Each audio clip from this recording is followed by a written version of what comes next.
words come with images, and we humans send out a lot more visuals to our animals who are very receptive to that than our grammar, our won't and don't and stop. We forget that when we're speaking, when we're using words, we are also sending images.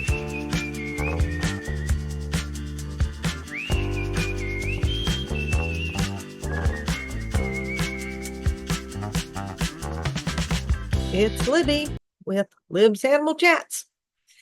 So here's something that's been on my mind this week. I used to tell people that animals don't really get contractions. You know, they don't get don't and won't, will not, do not. And a lot of times when we're yelling, stop that at them, they're not getting the negatives and the contractions that we are. I always used to say it's kind of a grammar thing, but that is overly simplistic. I think the real issue is that when we're talking to our animals and we're trying to tell them we don't like something, we want them to stop doing something, we say, don't do that, stop doing that. So a lot of times humans get really frustrated because the animals aren't getting it, or the animals aren't responding in the way we wish they would. And we think, what's wrong with them? But the reason it's oversimplistic is that we forget that when we're speaking, when we're using words, we are also sending images. Like if I say red ball to you right now, you can't not think about a red ball. If I say blue dragon, somewhere, probably 90% of you, even if you don't think of yourself as a real visual person, you probably just saw a blue dragon. You can't not see some of the imagery that come with our words. And where this gets us in trouble with our animals is we say, stop peeing on the carpet. I am so mad at you. I do not want you peeing on the carpet.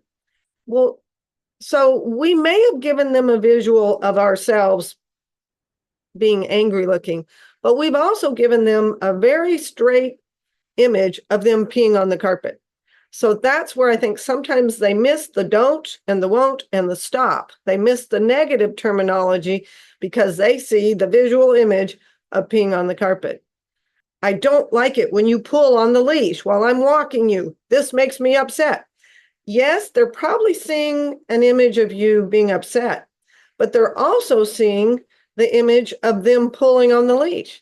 So it's not that hard for an animal to get a little confused about what you're really saying. Are you saying you're pulling on the leash and I'm upset? So maybe this is, because you don't like walking. I mean, we don't know how the animal always interprets the dual imagery of I'm upset and you're pulling on the leash. So what humans really have to do, I just think about like a fishing pole, we have to rein our thoughts in, and we have to make a very concerted effort to send the appropriate imagery and reinforcing imagery. So just think about it. When you're saying, oh, you're pulling on the leash, I don't even want to walk with you because the way you pull on the leash, it makes me all nervous. You are just giving all this negative energy to this dog about, wow, these walks are stressful. What if you say, I'm going to send you an image of you and I trotting, just walking very peacefully, and other dogs pass by and we just are like, whatever, put them on snooze. We don't care. If you can concentrate on really fleshing out some of that imagery of what a peaceful walk with your beloved dog looks like, and how you don't care about those other people walking with their other dogs. The only thing you care about is that you both just put them on snooze.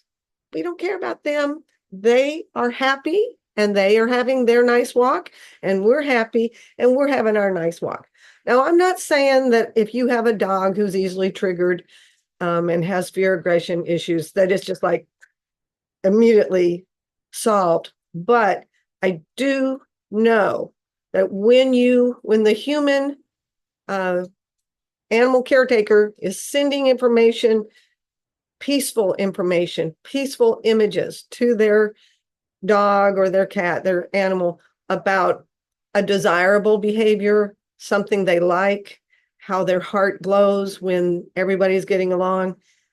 That is very good reinforcement. You can send the negative image of you're mad, your hands are on your hips, you yell and scream when the animal does that bad thing, but always follow up the bad imagery with the good imagery. When we're walking peacefully together, oh, it's just so fun. It's so nice. I love it when you're not pulling. I love it when my arm doesn't hurt. So just try and draw pictures for your animals about wonderful things that happen in your life together, about when they're doing what you consider the right thing, and when everybody is getting along and feeling just a sense of camaraderie and love. I guarantee you, it may sound a little silly, but if you just remember red ball, blue dragon, words come with images. And we humans send out a lot more visuals to our animals who are very receptive to that than our grammar. Our won't and don't and stop is not nearly as powerful as, oh, I'm pulling on the leash. Oh, I'm urinating on the carpet. Oh, there's a lot of energy here.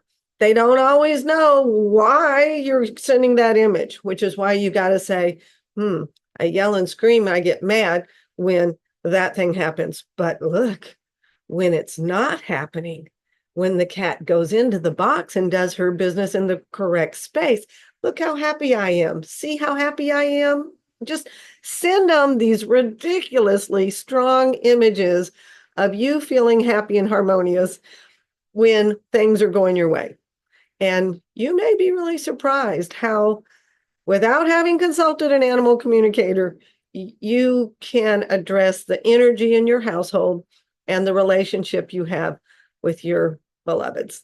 Anyway, just a thought. You might give it a try.